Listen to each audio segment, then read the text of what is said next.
Hello ladies and gentlemen, and welcome to my Ring of Honor to Best in the World 2011 Fantasy Booking. How is that for an intro? Probably my best yet. Nice. So Best in the World is Sunday.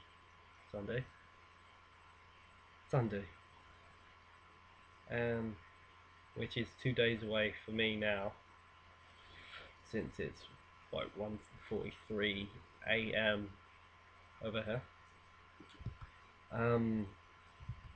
So I thought I'd throw together my own little fantasy booking for Best in the World. I have a few problems with the card at the minute. I won't address them now. I'll address them in my preview video, which I'll probably do tomorrow at some point. Tomorrow night probably, or Sunday morning at latest. Probably tomorrow night. But no promises. Anyway, to the card. Just jump into it. My opening match of the night would be the match that is the first match of the actual show, the actual live show.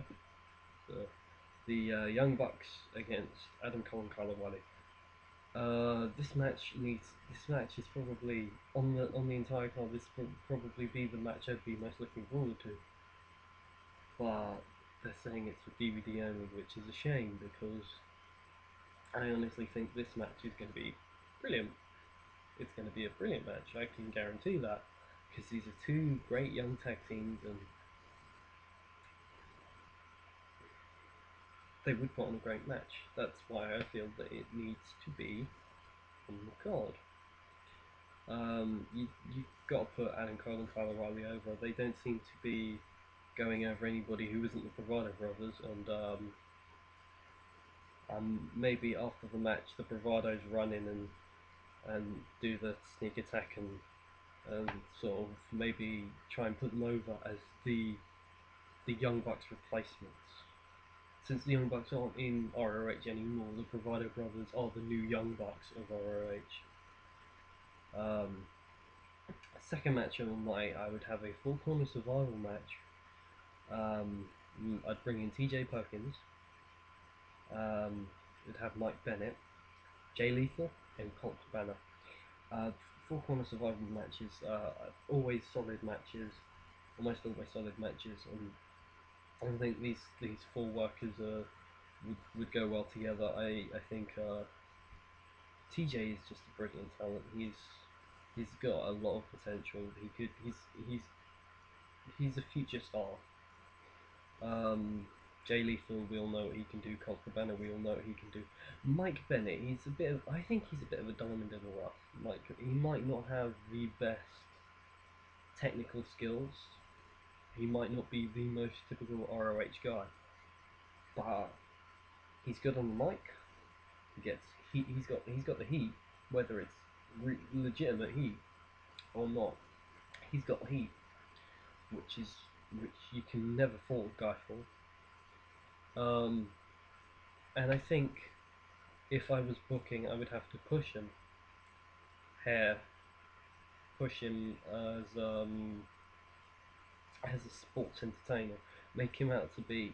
If they're gonna go with the whole he's a WWE type guy, push him like a WWE guy. Push him as a sports entertainer as opposed to a wrestler.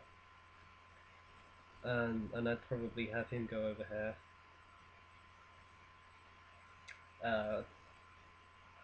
Need to get the win. I think there's not going to be. I don't think there'll be many heels going over on this card.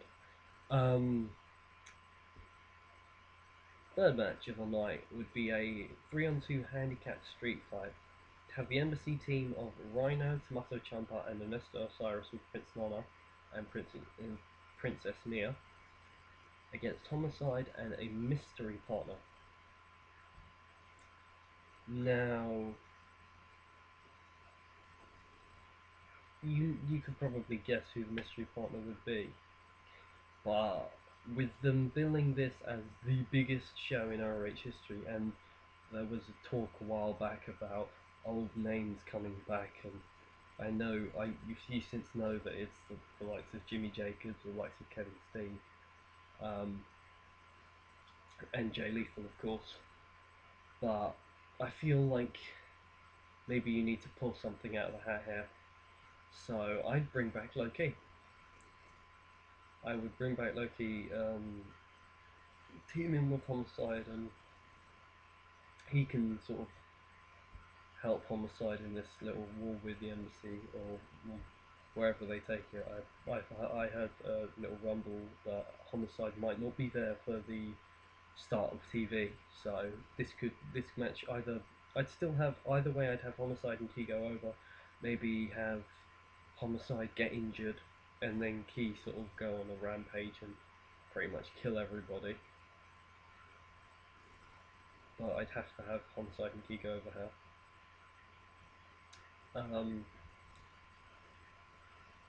Loki almost always goes over in Ring of Honor, but that's the way I'd have to book it. Fourth match of the night, House of Truth, team of Michael Elgin and Roderick Strong. And I know he's in Japan, but it's Roderick Strong. He's one of he is the longest serving current member of their roster. So you need to have him on this card. If this is going to be your biggest show ever, you need to have him on there. He's a former Ring of Honor World Champion. He's one of your biggest stars at the minute. He's in the middle of what is probably the biggest storyline in Ring of Honor. In the involved with the House of Truth. He's effectively the leader of the House of Truth, at least in terms of wrestling. And he would go up against Steve Corino and Jimmy Jacobs. So this would be Jacobs and Ring return, and you'd have it built as they're going to have somebody in their corner with them to sort of counteract Truth Martini. That would be built as it's going to be Kevin Steen. But this is where I would do a bit of a turn. You see, somebody's been recently released. Somebody has been recently released from their contract. I don't know what the specifics are. I don't know why. But Nigel McGuinness that Desmond Wolfe is no longer with TNA. And I would have it be him. I would have him be the mystery, the guy with Corino and Jacobs. And I think his appearance would get a big pop. Nigel returning to Ring of Honor, I think it might actually be bigger than Steen coming here. I don't know where you go from here, because of the fact that I'm not sure how McGuinness is, but his appearance here, at least to back them up for this one night only, it would be a big deal, and maybe you could get him to do a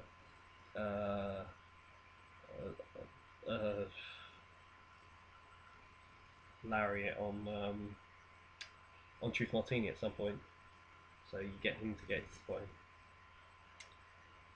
But the House of Truth would go over here, the second heel win of the night, and because Daniels would come in, and he would cost Corino and Jacobs the match, and Elgin would get the pin after a spiral powerbomb on Jimmy Jacobs, and then El Generico would come in at the end of the match, and this would lead straight into the TV title match. So Daniels and Generico would come straight off that, and that's a match that I'm very happy with. This was a match that I wanted to see going into the show, and I'm glad we got it. And then Generico has to go over here. Generico has to go over. He would get over on TV. I think he'd get over on TV very quickly. Having him as your TV champion, I think, I think, whilst Daniels maybe is a more recognisable face, I think Generico would be more over as a character. And I think if you know who Daniels is, that's well and good. but you'd rather have your title help somebody else get over than have it on somebody who is already known. Do you know what I mean? That, like that. So Generico wins the TV title. And then I'd have an intermission. And then you'd have the 3 main events of the evening. You've got a triple main event. Or that's how I bill it anyway. The first main event is a 2 out of 3 falls match for a future Ring of Honor World Tag Team title shot. The Briscoes versus the All Night Express. Eventually the winners would go on and get their title shot. Obviously the lottery thing kind of screws that up for me. But I planned this before the whole lottery thing came out. But whatever. 2 out of 3 falls, Briscoes versus All Night Express. This is how I book it. Briscoes get the first fall early on, pretty early on, cheating, because they're the heels now. All Night Express sort of look like they're on the back foot for most of the second fall, and then they sort of mount a comeback and they manage to get the second fall. And the last fall is just pretty much, the last fall is a spot fest. So you have spot after spot after spot, and you just build and build and build and build and build, and you have near fall after near fall after near fall. And eventually you get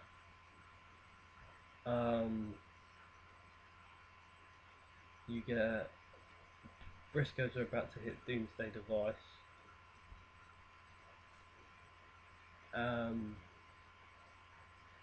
On Rat, say.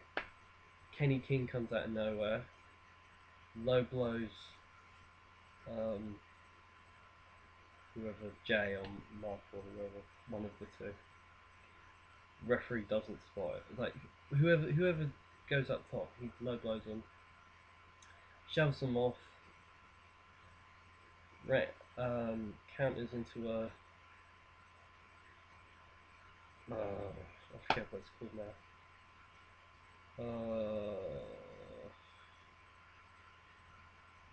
Just does the roll through thing. Victory roll, I think. Yeah, I think that's it. He does one of those, and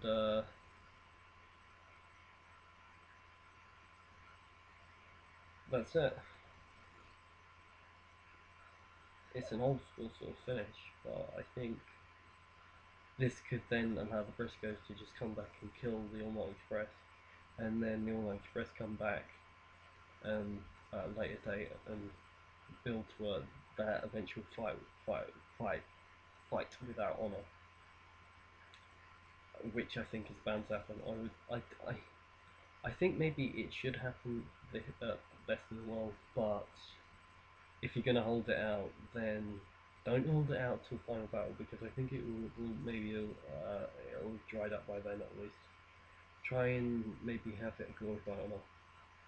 I think that's the right sort of time to finally pull the trigger on that. Then the next match would be for the ROH Tag Team titles, and it would be a last chance match for Kings of Wrestling. The world's greatest tag team defend against Kings of Wrestling in a rematch from Atlanta. And of course the world's greatest tag team go over in what would be quite I mean, the first match was good. The first match was a very, very, very good tag team title match, and this would be just as good. You just show a bit of tension between the kings, a bit of argument. This would eventually this would signal the start of the breakup of the Kings of Wrestling, and it would obviously, I'd build it through, especially on TV.